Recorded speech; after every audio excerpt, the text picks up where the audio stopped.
Hello viewers, मैं हूं आपका चंदन सर। तो कैसी चल रही है आप लोगों की पढ़ाई इस वैश्विक महामारी काल में? आई होप बेहतरीन ढंग से चल रही होगी, क्योंकि मेरी कोशिश है जितना बन सके मैं आप लोगों तक धीरे धीरे धीरे धीरे पहुंचाता रहूँगा। जैसे सारा चीज़ ठीक हो जाएगा फिर हम लोग स्पीड में ज़रूर दौड़ेंगे। तो मैं आज आपको पढ़ाने जा रहा हूँ टेंस का जो दूसरा पार्ट था, प्रेजेंट टेंस का, प्रेजेंट कंटिन्यूअस टेंस। आज हम लोग चर्चा उस पे करेंगे, लेकिन उससे पहले मैं एक कमेंट के बारे में बता देता हूँ। एक हमारे शुभचिंतक है, एक प्यारे स्टूडेंट है जिन्होंने हमने प्रेजेंट इंडेफिनिट टेंस में पढ़ाया था कंडीशनल सेंटेंस के बारे में, तो उनको लगता है कि कहानी यहीं तक है। लेकिन माय डियरेस्ट व्यूअर, ये कहना चाहूँगा कहानी यहीं तक नहीं है, कहानी अभी बहुत दूर तक है। तो आपने जैसे कहा कि सर जी सेकेंड और थर्ड कंडीशनल सेंटेंस में हम लोग कभी भी इंडेफिनिट टेंस का इस्तेमाल नहीं कर सकते हैं, एब्सोल्युटली करेक्ट। बट जब मैं धीरे धीरे जैसे बढ़ूंगा ना आगे, अभी आने वाले हैं वो सारी चीज़ें, किस टेंस में कौन सा कंडीशनल आएगा वहाँ पे मैं चर्चा करूँगा। और टेंस जैसे ख़त्म होगा बेटा, लास्ट में कंडीशनल सेंटेंस को एक जगह लाके दिखा दूंगा, मज़ा आ जाएगा। इसलिए टेंशन ना लीजिए, ठीक है? बस बने रहिए, एकदम साथ देते रहिए। और बहुत बहुत धन्यवाद कि आप लोग का कमेंट जो है कंटिन्यूसली वीडियोज पे आ रहे हैं, ठीक है ना? तो शुरू किया जाना, चलिए आज हम लोग शुरू करेंगे प्रेजेंट कंटिन्यूअस टेंस। बड़ा प्यारा सा ये टेंस है प्रेजेंट कंटिन्यूअस टेंस। देखो होता क्या है ना कि मैं चीज़ों को मर्ज नहीं करना चाहता हूँ, जहाँ जितनी ज़रूरत मैं वहाँ उतना देना उचित समझता हूँ। अब जैसे मान लो कोई एक वर्ड आ जाता है वो, तो जहाँ पे जितना ज़रूरत है मैं उतना ही लेके चलता हूँ। सब टीचर्स के पढ़ाने का अलग अलग तरीका होता है बेटा, मेरा भी तरीका ये है कि जहाँ का जो चीज़ है वहीं पे फिट करो उसको। तो जो प्रेजेंट की बात है वो प्रेजेंट में होगी, जो पास्ट की बात है वो पास्ट में होगी। समझ रहे हो ना बात को? और बाद में डिमांड करना, यार अभी तो चैनल हमने शुरू किया है ना, समझ रहे चीज़ों को, बाद में डिमांड करते जाना और ऐसे ऐसे कमेंट दो।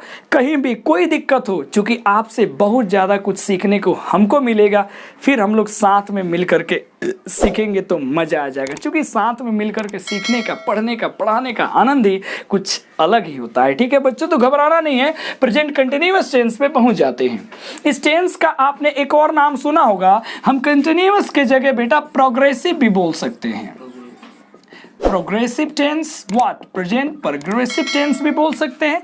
कोई बोलता है कि सर जी इसका एक और नाम है imperfect tense, present imperfect tense.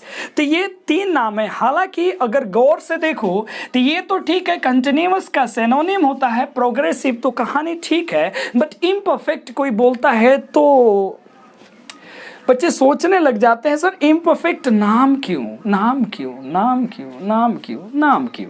नाम इसलिए बिकॉज ये परफेक्ट नहीं है, पूरा नहीं है, ये तो चलता रहता है ना। तो जो चीज़ें चलेंगी उसको परफेक्ट कैसे बोल सकते हो? जो हो गया हो, जैसे मैंने प्रेजेंट इंडेफिनिट पढ़ा दिया है, ये परफेक्ट हुआ, लेकिन पढ़ा रहा हूँ ये तो इम्परफेक्ट हुआ ना, इसीलिए ये परफेक्ट नहीं है, ये जारी है। तो इसको ग्रामेरियन ने, किसी ने इसका नाम इम्परफेक्ट दे दिया। आराम से आप भी दे सकते हो, कोई दिक्कत नहीं है नाम में, ठीक है? बस समझ जाओ कि दोनों सिनोनिम है। इम्परफेक्ट का मतलब भी वही हुआ जो हुआ नहीं, जो चल रहा है। तो अब कहानी को आगे बढ़ाते हैं। इस वीडियो में हम जो है केवल और केवल इंट्रो पे चर्चा करेंगे, अगली वीडियो से यूज लेकर के और प्रेजेंट टेंस के अगले पार्ट को देखेंगे। तो जरा सा ध्यान दीजिए, प्रेजेंट कंटिन्यूअस टेंस यानी कि वो एक्शन, ध्यान से, वो एक्शन, वो क्या एक्शन जो प्रेजेंट में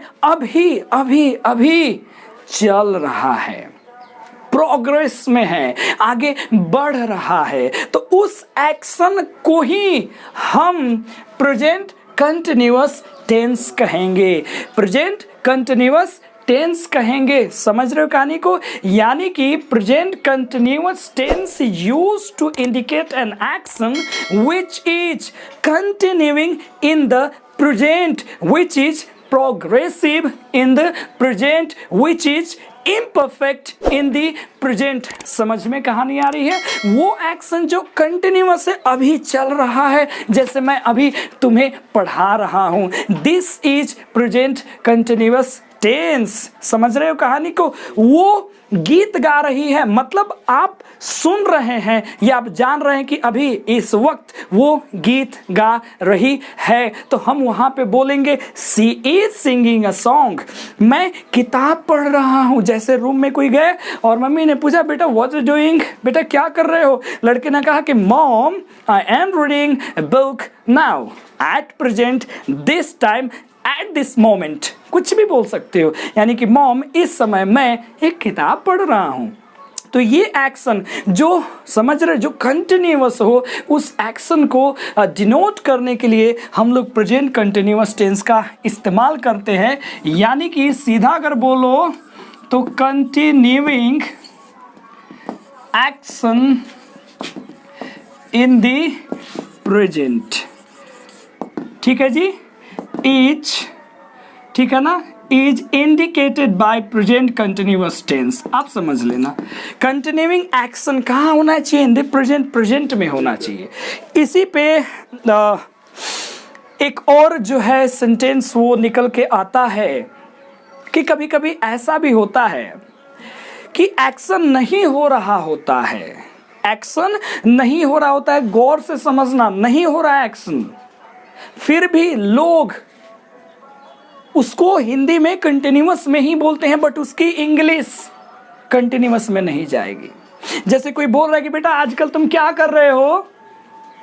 समझ रहे हो कहानी को? बेटा what are doing this days? तो आप अभी पढ़ नहीं रहे हो, बोल रहे हो पापा मैं तो कंपटीशन की तैयारी कर रहा हूं। तो क्या बोलोगे?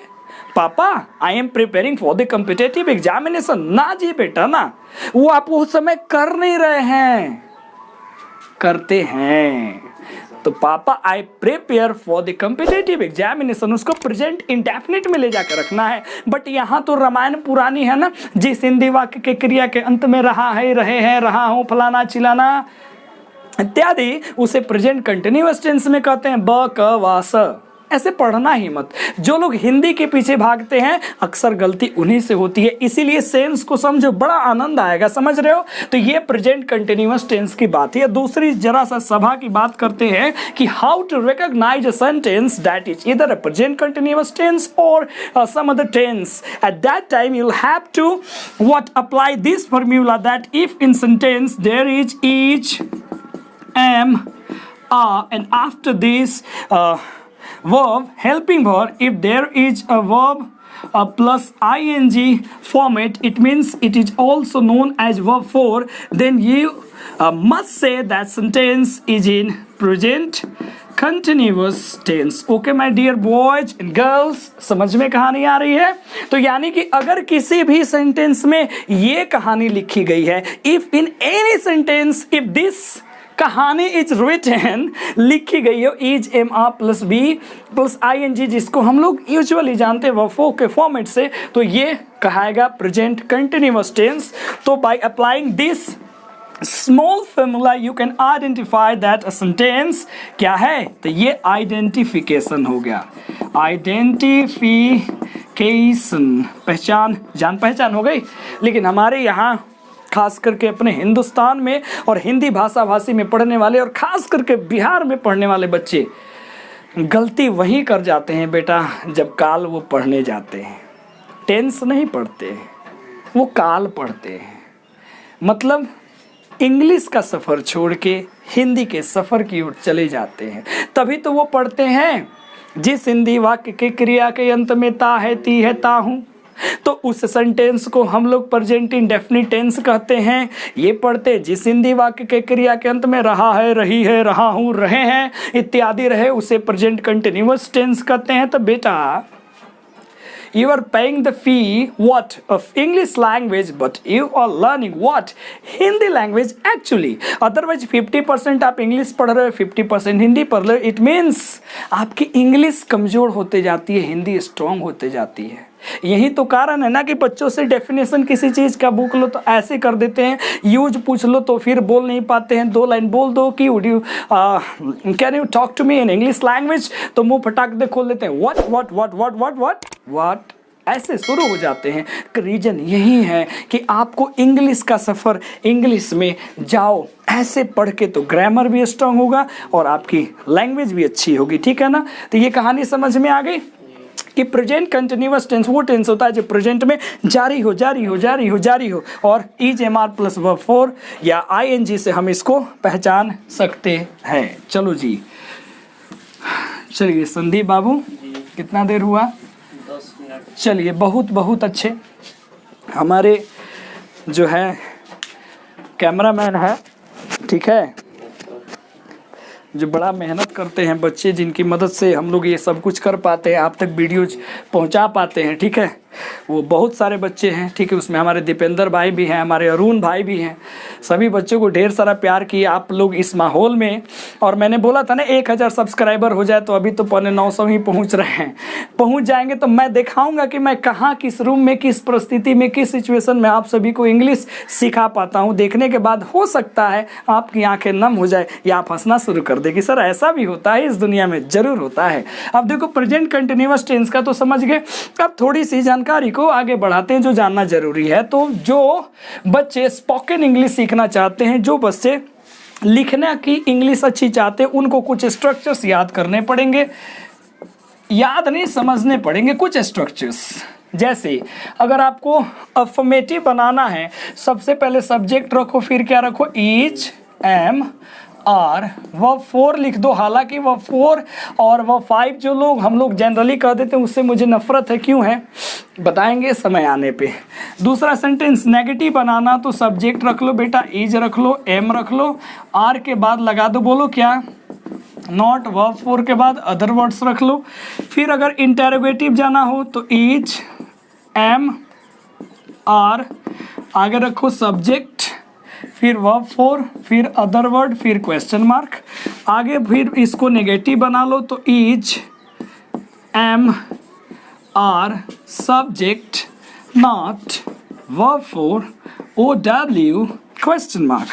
5 WH क्वेश्चन जोड़ दो। अब तो मजा आ रहा होगा ना, उधर बेसिक भी चल रहा है। WH क्वेश्चन के बाद is am are, subject, verb 4, OW and there must be a question mark. अब WH में नेगेटिव जोड़ना है, WH, is am are, subject, not, verb 4, OW and question mark. These 6 structures will definitely help you to write correct English with the in present continuous tense or to speak correctly. तो इसलिए आप इन structure को note कर लो, ठीक है ना। अब लिख लेना, स्क्रीनशॉट लेकर के अपना छापते रहना, ठीक है, फिर समझो। अब जैसे मैं कहूँ कुछ हिंदी सेंटेंसेस और उसको मैं इंग्लिश इन्हीं सभी पे एक एग्जाम्पल देते चल रहा हूँ, ठीक है ना। जगह होता तो फिर हम भी पूरा बोर्ड भर के आपके सामने आते और समझा करके निकल जाते। नहीं जी, कुछ नहीं चल रहा है कि पूरा बोर्ड लोग इतना ना भर दे रहा है, इतना ना छोटा छोटा चीज़ लिख लेते हैं कि बच्चों को समझ में नहीं आता। मैं कहता हूँ इतना ही दो यार, लेकिन क्लियर दो, ताकि कहीं से किसी प्रकार से बच्चे को दिक्कत ना हो, ठीक है जी। चलो देखते हैं। जैसे सेंटेंस मैं बोल रहा हूँ, मेरा नाच जारी है, हैं? तकलीफ हो गई सुनने में। अब मैं बोलूँ मैं नाच रहा हूँ, मैं नाचने में मग्न हूँ, मैं नाचने में रमा हुआ हूँ, मैं नाचने में व्यस्त हूँ, मैं नाच रहा हूँ। बेटा सब एक ही है, प्रेजेंट कंटिन्यूअस टेंस। मैं इंग्लिश पढ़ा रहा हूँ, मैं इंग्लिश पढ़ाने में रमा हुआ हूँ, इंग्लिश पढ़ाने में मैं व्यस्त हूँ, ठीक है। मेरा इंग्लिश पढ़ाना जारी है। तो ये सब हिंदी के सेंटेंसेस इसी पे बनेंगे, ना कि अलग से। कोई बोलेगा कि मैं साइकिल चलाने में मग्न हूँ, तो पूछेगा सर मग्न को क्या कहेंगे इंग्लिश में, तो गई कहानी। मतलब समझो बेटा, मग्न मतलब तुम समझ रहे हो ना, उस कार्य को कर रहे हो, तो इसलिए कंटिन्यूअस टेंस का इस्तेमाल करो। चलो जी बनाते हैं। मैं अंग्रेजी पढ़ा रहा हूँ, बोलो क्या बनेगा? I am teaching English. मैं इंग्लिश नहीं पढ़ा रहा हूँ, I am not teaching English.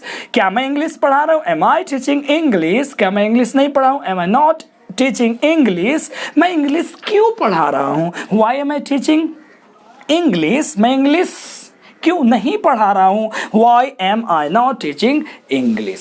समझ रहे हैं कहानी को कि नहीं समझ रहे हैं? वह एक पत्र लिख रहा है, he is writing a letter. वह एक पत्र नहीं लिख रहा है, he is not writing a letter. क्या वो एक पत्र लिख रहा है? Is he writing a letter? क्या वह पत्र नहीं लिख रहा है? Is he not writing a letter? वह पत्र क्यों लिख रहा है? Why is he writing a letter? वह पत्र क्यों नहीं लिख रहा है? Why is he not writing a letter? तो प्रैक्टिस करो, तेज तेज में बोलने का मजा आ जाएगा। और इसमें क्या करते हैं ना, थोड़ा सा हम लोग एब्रीविएशन शॉर्ट फॉर्म का इस्तेमाल कर देते हैं फटाफट। जैसे अगर इज प्लस नॉट को शॉर्ट करोगे तो इजेंट बनेगा। What I have said, isn't, isn't, isn't. Is plus not को क्या बोलेंगे? इजेंट। अगर एम के बाद नॉट लगा हो तो जरा बताओ क्या बोलेंगे? कुछ बच्चे कहेंगे सर एमेंट बोल दीजिए, महापाप गलत हो गया, इसको भी हम लोग आंट ही बोलते हैं। और आ प्लस नॉट भी हो तो भी हम लोग इसको क्या बोलते हैं? आंट ही बोलते हैं, कभी भी एमेंट का इस्तेमाल नहीं करते हैं। अब कोई कहेगा सर आई के साथ तो एम लगता है, आर क्यों लग गया? तो देख लो कहानी ये है, पार्ट्स ऑफ स्पीच शुरू होगा तो सिखा देंगे कि आई जब था तो एम क्यों बना। अजी जब आई सिंगुलर है कि प्लूरल है? अगर वो सिंगुलर है तो फिर भैया उसमें हैज लगना चाहिए, तो हैव क्यों लगता है? अगर वो प्लूरल है तो वर लगना चाहिए, वज क्यों लगता है? बड़ा कन्फ्यूजन है इंग्लिश ग्रामर में। तो कन्फ्यूजन के लिए चंदन सर यहाँ जिंदाबाद है, ठीक है। जब वो कहानी आएगी तो कहानी सुनाएंगे। तो ये समझ गए। जैसे सीता एक पत्र लिख रही है, Sita is writing a letter. Sita एक पत्र नहीं लिख रही है, Sita is not writing a letter, या Sita isn't writing a letter. Sita पत्र क्यों लिख रही है? आगे बढ़ जाओ। Why is Sita writing a letter? क्या सीता एक पत्र लिख रही है? Is Sita writing a letter? क्या सीता एक पत्र नहीं लिख रही है? Isn't Sita writing a letter? अब देखो नॉट हम लोग बोलते हैं नॉट, लेकिन यदि आप किसी नेटिव स्पीकर को सुनेंगे तो बोलता है नॉट। नॉट नहीं, क्या बोलता है? Not. I am not a teacher, he is not a doctor. Not बोलता है, ना कि नॉट बोलता है। But we belong to India, we belong to Bihar. That's why we never say, we never even what use word not in spoken English as not. लेकिन original क्या होता है? not, not नहीं। तो समझ गए? चलो जी वो कहानी अलग है, ठीक है। हम भी यहीं के हैं, इसी मिट्टी के हैं, लेकिन पता नहीं ऊपर वाले का करिश्मा है कि थोड़ी बहुत इंग्लिश आ जाती है जो मैं आपके पास पहुंचा देता हूं। तो ये कहानी समझ में आई कि नहीं आई? समझ में आ गई ना? तो चलो जी मिटा देते हैं भाई। बताइए समय हो गया क्या? अरे बाप रे। चलिए थैंक यू वेरी मच आप सभी का प्रेजेंट कंटिन्यूअस टेंस के इस इंट्रोडक्शन चैप्टर में आने के लिए। अगला इस पे तुरंत ही पार्ट आएगा। जानदार, शानदार, जबरदस्त, जिंदाबाद। चैनल को सब्सक्राइब करके ही जाना, छोड़ना मत। चलो बाय।